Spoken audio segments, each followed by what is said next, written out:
Hi, my name is Elaiyarani Rajendiran and my matric number is 192547. Today I'll be explaining number 1, 2, 3, 4, 7 and 11. For the first question, I used the method partial fraction with linear factors. After I got the partial fraction with linear factors and I got the a and b, after that I used back to the integration and I got the answer as 0.2877. So as this is in definite integral, I used all the limits into it and I got the answer. For the second integration, I used the same method, which is partial fraction with linear factors, and I got the a and b. After that I integrated and I got ln x plus 2 minus ln x plus 3 plus c, and this is a standard integral, so I got c. The third question, I used the substitution method, so let u equals to x squared plus 1, and then I solve it and integrated it and I got the 1 over 2 ln x squared plus 1 plus c. For the fourth question, I used the partial fractions with linear factors and repeated linear factors, as x minus 1 is linear factor and the repeated linear factor is x plus 5 square, and I solved it by solving c, a and b. Then I integrate it. After integrating it, I got 1 over 36 ln x minus 1 minus 1 over 36 ln x plus 5 plus 5 over 6 ln x plus 5 square plus c, and this is a standard integral as well.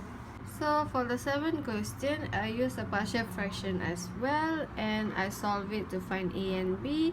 Then I got 1 over 3 x minus 1 minus 1 over 3 x plus 2, because as a equals to negative 1 over 3 and b equals to 1 over 3.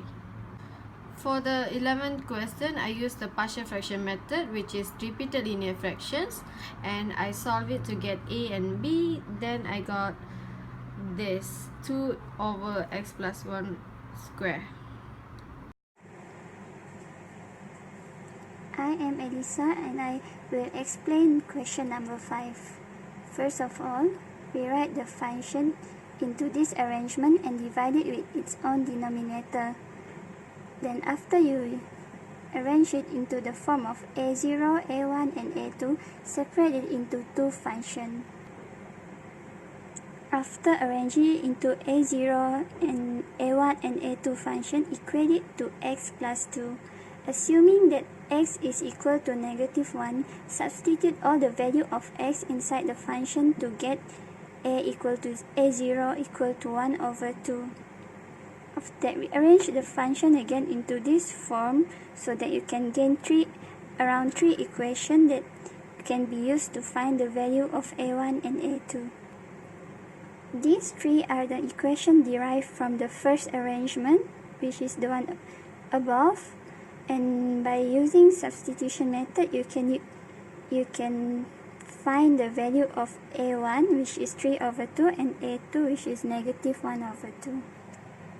Next, we substitute a1 and a2 into the equation and rearrange the formula so that it can be integrated. Now for integration, arrange it into this form and take out the constants first. After that, the part to be integrated is to be separated into two equations and to be integrated separately. After getting the integrate of both equations, combine them into one formula and add with constant.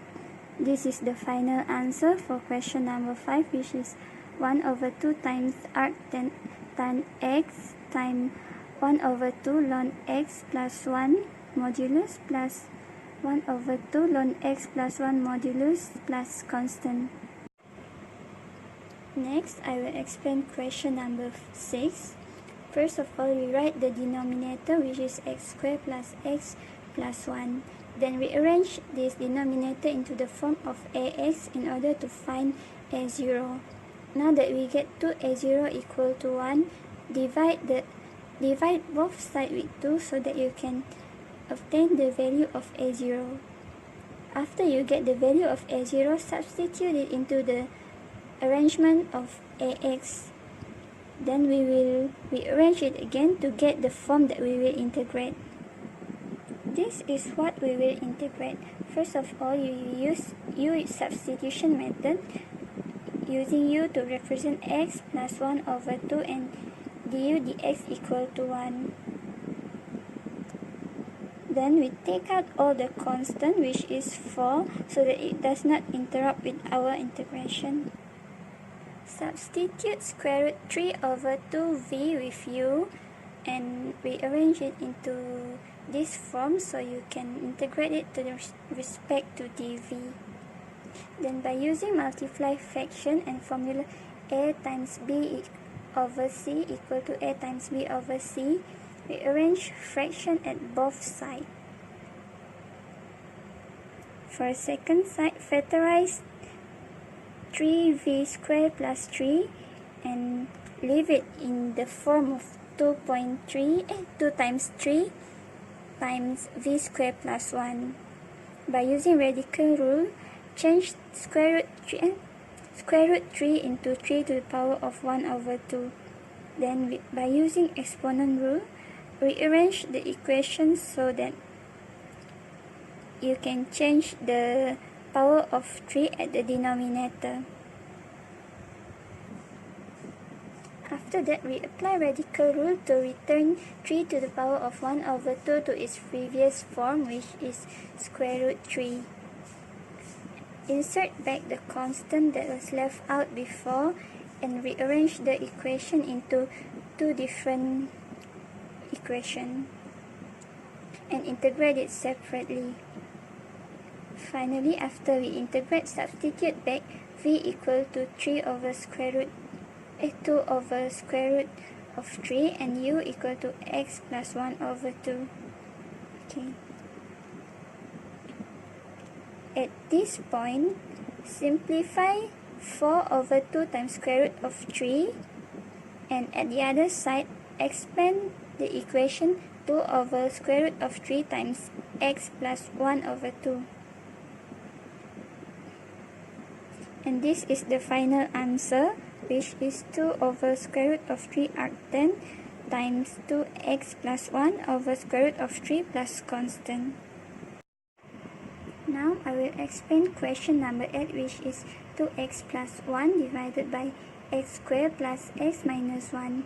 First of all, rewrite the denominator and equate it to 0 before you solve it with quadratic equation. Then you can get the value of x1 and x2, which is negative 1 plus square root of 5 over 2 and x2, which is negative 1 minus square root of 5 over 2. These are the domain and range of the equation. Next, we find the y and x intercept. You can find the x-intercept by equating the y to 0, and it is negative 1 over 2, and substitute the value of x equal to 0 so that you can find that y-intercept is negative 1. This is how the graph should look like roughly. As you can see, that is the y-intercept and x-intercept. Now I will explain question number 9. First of all, we arrange the denominator in the form of x squared plus 2x plus a2. And this is the form that we get. In order to obtain the value of a, divide both sides with 2, so you get the value of a equal to 3. Substitute the number 3 into the equation so that we can get x on both sides.